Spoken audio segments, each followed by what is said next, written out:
Meus queridos irmãos, a paz do Senhor a todos, amém.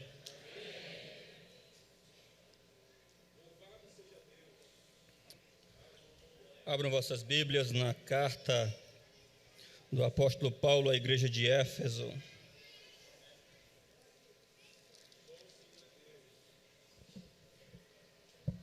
Carta de Paulo à igreja de Éfeso, capítulo 1.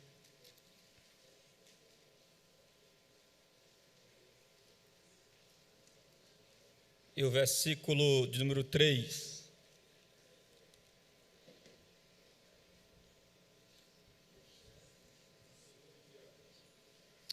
Amém. Efésios 1:3 em diante. Bendito seja o Deus e Pai de nosso Senhor Jesus Cristo, que nos abençoou com todas as bênçãos espirituais nas regiões celestiais em Cristo. Antes da fundação do mundo, Deus nos escolheu nele para sermos santos, irrepreensíveis diante dele. Em amor nos predestinou para ele, para sermos adotados como seus filhos por meio de Jesus Cristo, segundo o propósito de sua vontade, para o louvor da glória de sua graça, que ele nos concedeu gratuitamente no amado. Neles temos a redenção pelo seu sangue, a remissão dos pecados, segundo a riqueza da sua graça, que Deus derramou abundantemente sobre nós em toda a sabedoria e entendimento. Ele nos revelou o mistério da sua vontade, segundo o seu propósito, que ele apresentou em Cristo, de fazer convergir nele, na dispensação da plenitude dos tempos, todas as coisas, as do céu como as da terra. Em Cristo fomos também feitos heranças, predestinados segundo o propósito daquele que faz todas as coisas, conforme o conselho da sua vontade, a fim de sermos para louvor da sua glória, nós, o que de antemão esperamos em Cristo. Nele também vocês, depois que ouviram a palavra da verdade, o evangelho da salvação, tendo nele também crido, receberam o selo do Espírito Santo da promessa. O Espírito é o penhor da nossa herança, até o resgate da sua propriedade, em louvor da sua glória. Eu quero conversar com essa linda igreja hoje sobre louvando a Trindade pela nossa salvação. Louvando a Trindade pela nossa salvação. O famoso Millard Erickson, grande teólogo sistemático americano, ele tratando sobre o famoso Tertuliano do século II, em relação à Santíssima Trindade, ele disse algo interessante. Se você quiser conhecer a Trindade, você vai perder a cabeça. E se você negar a Trindade, você vai perder a sua alma.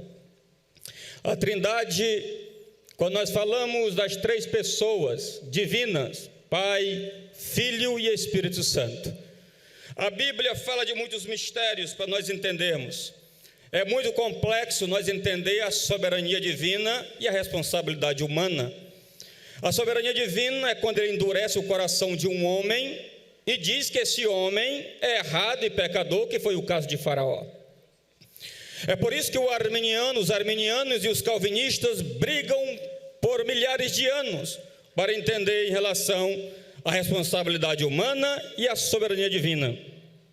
Nós temos outros pontos complexos na Bíblia. É quando você olha para as Escrituras e você não consegue compreender a fundo, plenamente, completamente, a respeito do que você vê em relação à inspiração divina, e você vai ver os escritores humanos.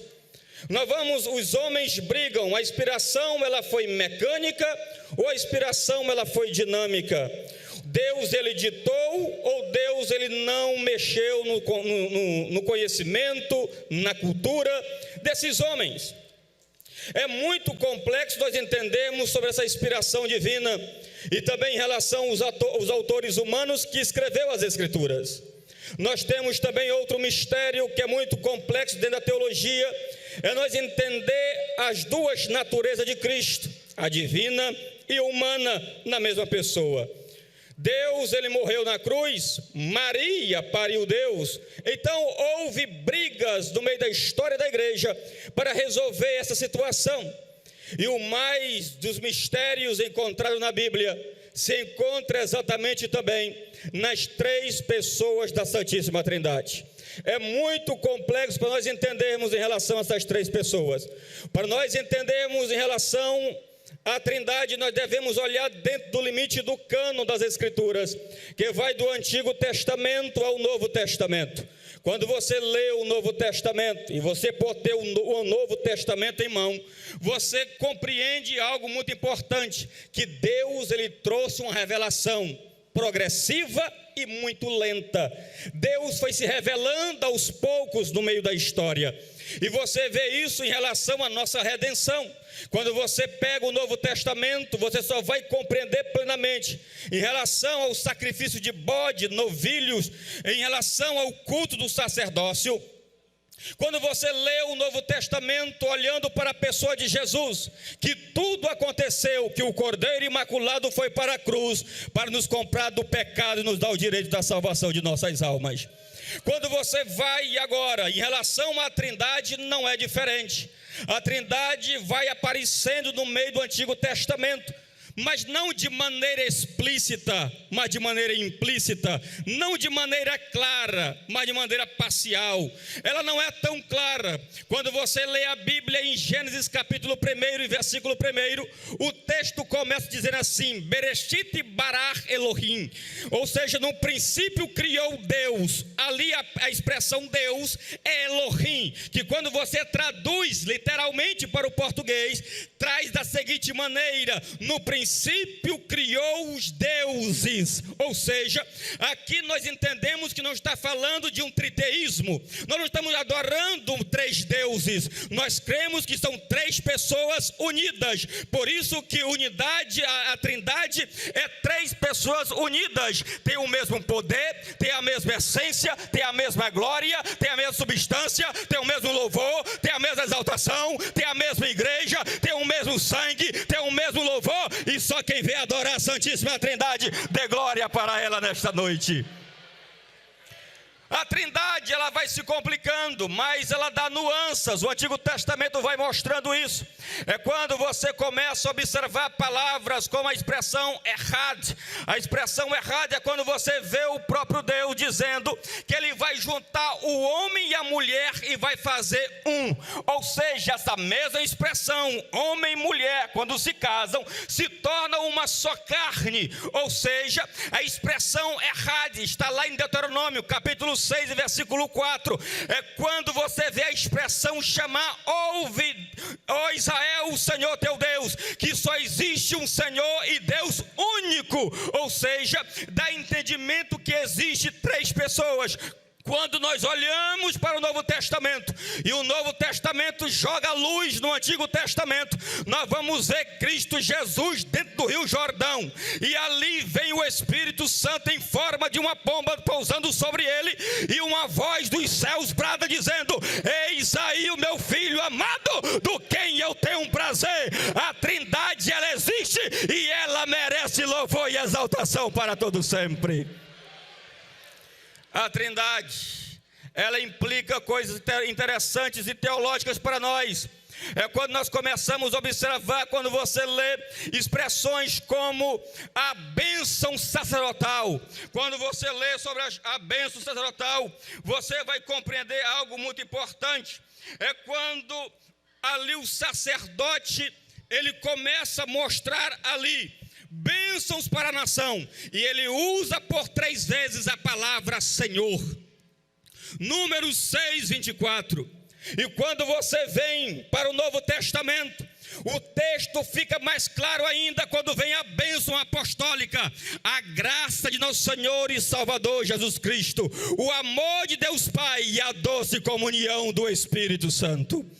aonde o Novo Testamento vai clareando. Você vai ver expressões quando você lê Deus dizendo: façamos o homem segundo a nossa imagem e semelhança. Ele usa o verbo aqui no hebraico no plural, e ele usa o sufixo pronominal também no plural, quando ele disse: façamos o homem segundo a nossa imagem e semelhança. Ou seja, quando você olha para a Trindade não precisa, Deus não criou o homem, Deus não criou os anjos para ser feliz. Deus se satisfaz nele mesmo. Quem é a alegria de Deus é o próprio Deus. Quem satisfaz Deus é o próprio Deus. Quem é a substância eterna da felicidade de Deus infinita é o próprio Deus, aonde o Pai satisfaz o Filho, aonde o Filho satisfaz o Pai, aonde o Espírito e o Filho e o Pai se satisfaz um ao outro para a glória e o louvor do seu nome. Mas quando ele cria o homem à imagem e semelhança, ele vai instituir a família, o casamento. Quando você vê pai, mãe e filhos, você está entendendo aí que é o reflexo da imagem de Deus. Assim como a Trindade anda em perfeita harmonia, assim um casamento, assim uma família deve também andar em perfeita harmonia. Quando você vê uma igreja, são muitos membros, mas é um só corpo, e a Trindade está dizendo para nós, e para nós aprender com ela, que não é para ter dissensões, não é para ter fofoca, não é para ter briga, não é para puxar tapete de ninguém, mas é para andar em unidade e comunhão, porque nós vamos refletir a glória da Trindade. A igreja tem esse objetivo. A sociedade foi construída com esse objetivo, de refletir a harmonia e o amor da Santíssima Trindade. Mas quando tu vê um casamento com contendas, quando tu vê um casamento com divórcios, quando tu vê um casamento com intriga, é porque essas pessoas não estão refletindo a imagem da Trindade. Porque só quem reflete a imagem da Trindade é só quem é regado pelo sangue do Cordeiro Imaculado, que é o sangue de Jesus, o Filho de Deus. E Paulo, de uma maneira precisa, ele vai nos trazer uma mensagem belíssima. Nós lemos um texto doxológico, que é um louvor. Paulo está preso. Paulo não está num gabinete com ar-condicionado. Paulo não está num templo como esse luxuoso. Paulo estava preso no ano 60, sua primeira prisão em Roma. E aqui ele tinha motivo para murmurar, porque se fosse alguns crentes pós-modernos, mimados, eles estariam murmurando, reclamando, porque estaria preso, porque está sofrendo, porque passa por tribulação, porque passa por lutas. Mas Paulo não. Paulo está dentro da prisão, e ele começa a fazer escrevendo. E quando ele escreve, parece, quando você lê esse texto, parece que os lábios de Paulo estão tremendo, o coração está pulsando acelerado, as suas lágrimas estão caindo. E Paulo diz da seguinte maneira, capítulo 1 e versículo 3: bendito seja o Deus Pai de nosso Senhor Jesus Cristo, que nos abençoou com todas as bênçãos espirituais nas regiões celestiais. Ele estava preso. Ele glorifica a Deus. Aqui essa passagem, Paulo está glorificando a Trindade. Ele está ensinando, estimulando a igreja para glorificar a Trindade pela salvação. Ele está dizendo: você tem que glorificar o Pai, porque Ele te predestinou antes da fundação do mundo. Você tem que glorificar o Filho, é porque Ele te resgatou do inferno através do seu sangue imaculado e escreveu o teu nome no livro da vida. Você tem que louvar a Santíssima Trindade e o Espírito Santo de Deus, porque Ele te selou, Ele te carimbou como propriedade exclusiva de Deus. Paulo está louvando a Deus por isso. Quando você lê esse texto, você treme. Quando você lê esse texto, você chora. Quando você lê esse texto, você cai em pranto. Quando você lê esse texto, seu coração acelera. Quando você lê esse texto, você realmente cai ao temor e o tremor diante de Deus. Porque o motivo de nós entrarmos aqui nesta noite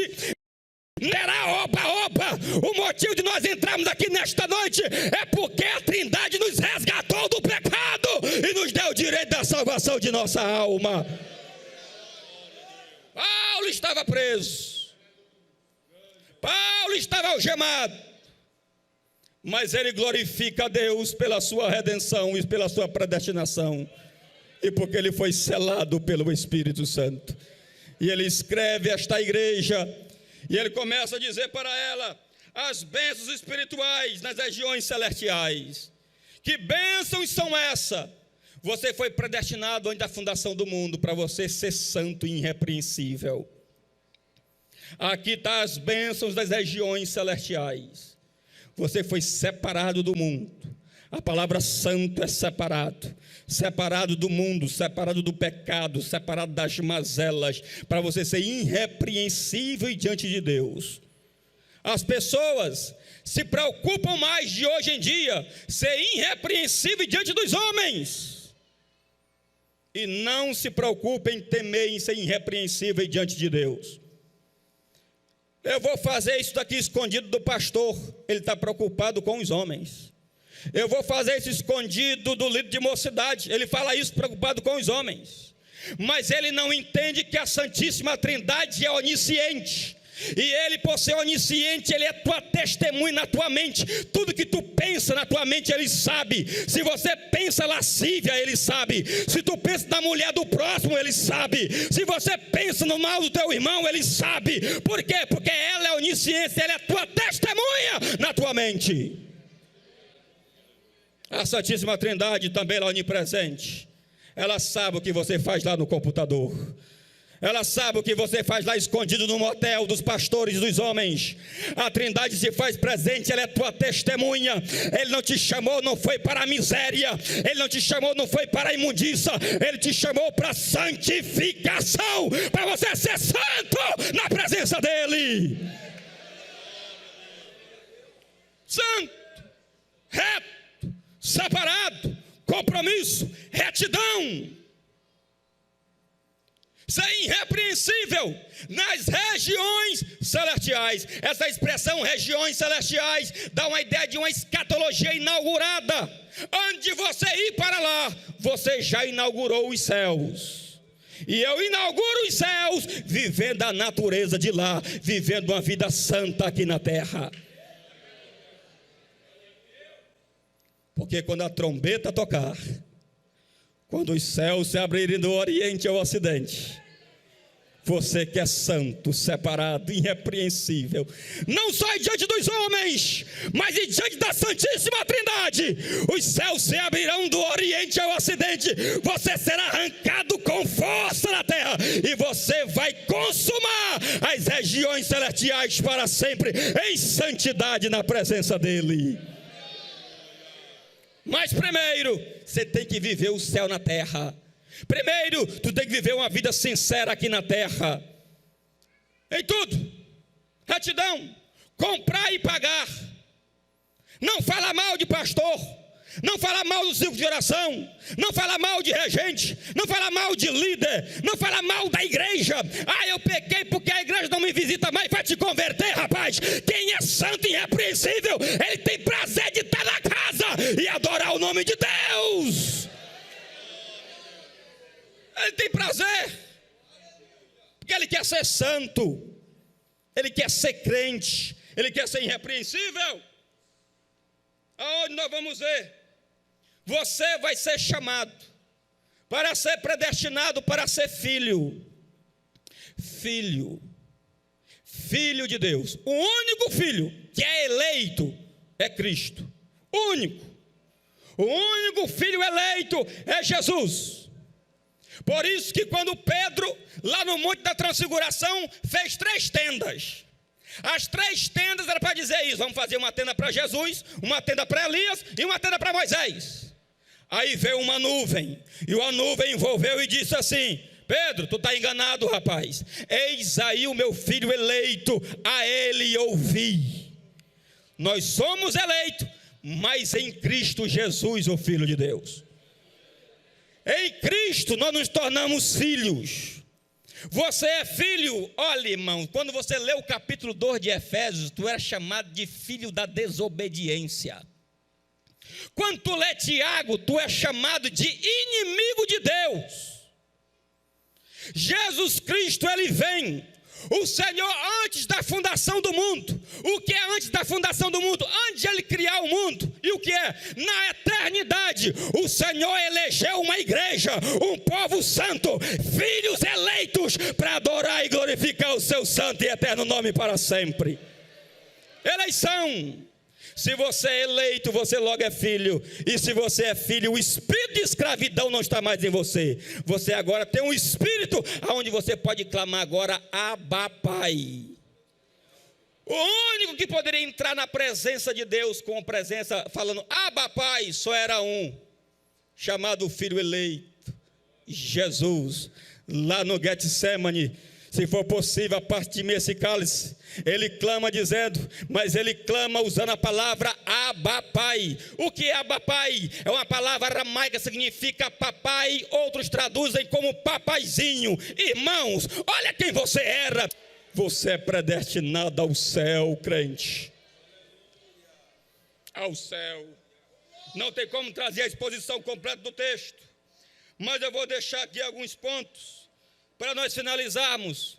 Cristo, nós devemos glorificar Ele pela redenção. Paulo vai cantar e glorificar a Deus porque ele foi liberto, redimido pelo sangue de Cristo. E ele vai prestar glória ao Filho de Deus.